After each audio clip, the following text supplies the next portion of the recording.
Well, firstly, I want to say I'm so inspired by you because you are a pastor that lives boldly and is willing to stick your neck out, even when very few others are doing the same right now. And you aren't afraid to be political. So can you just tell me a little bit about what initially kind of inspired you to first maybe say something that was not what other pastors were saying, because you are more bold about things and are willing to speak about, moral issues that relate to politics. So what inspired you to first begin that step?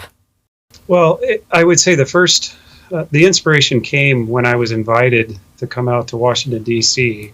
To participate in something out there. And I happened to be walking in front of the Supreme Court building. And as I walked up to the corner there, the stoplight to cross over, there were a couple of gentlemen who saw me. I wear my collar everywhere I go, so I sort of stand out, I was in a group of pastors, and I was the only one wearing the collar. But these men essentially, out of nowhere, just said to me that I'm what's wrong with America. I mean, they just sort of came out swinging. I didn't know them from anybody. And I had a nice conversation with them. I was able to explain to them what I was doing there. But I left that conversation uneasy. And I knew that I needed to get involved. I needed to get in the game. I needed for people, not only the church itself, but for the state to understand the church's role in that relationship between church and state, or as we Lutherans refer to it, it's the two kingdoms, the kingdom of the left, the kingdom of the right. So that's kind of where it started. And ever since then, I've been engaging wherever I can, doing whatever I can to make sure that the church engages in the public square, is speaking faithfully for the preservation of religious liberty, for the preservation of life, for the preservation of marriage, for all of these things.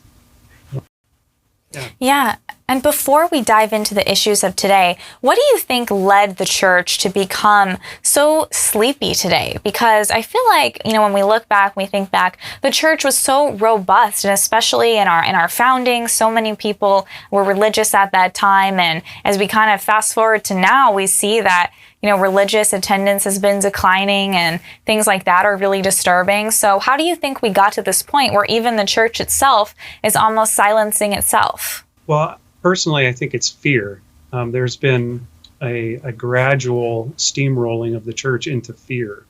And that fear comes at us in a lot of different ways.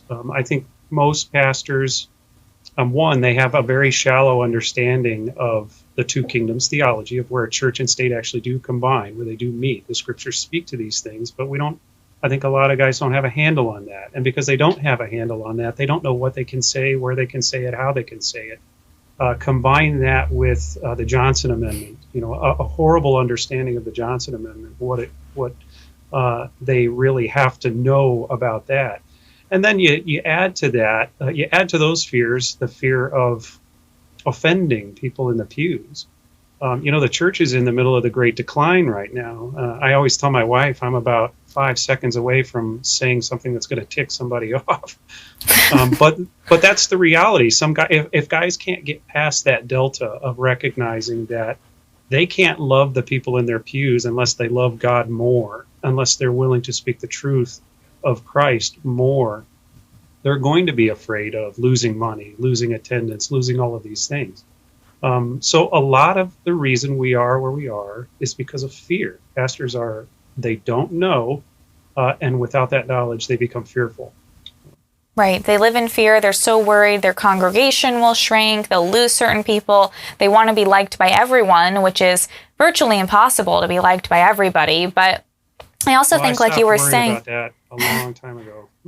Oh yeah, no, same here. You can't be faithful if that's what you're worried about. Right. And I think when we put God first, then that does lead us to love people, because sometimes people who give that up and say, oh, but I'm loving people, it's not really actually that loving a lot of the time. What happens there, it becomes enabling, or it becomes changing, what scripture actually says, things like that. And then it takes a very dark turn. Have you seen that happen?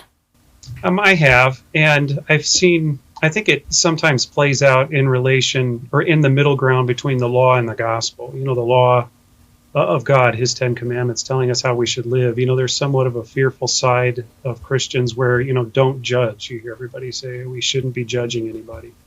But what we miss, and I think you just touched on it by talking about loving others, is that by expressing the law of God, communicating that which is righteous, we're actually expressing God's love for someone. Um, as a parent would love their child and keep them from walking off a cliff, God gives us his holy law and says, don't go there. This is bad for you. So the church is actually showing love as the scriptures would define love when we are reaching out into these areas to say, hey, don't go there. Don't do this.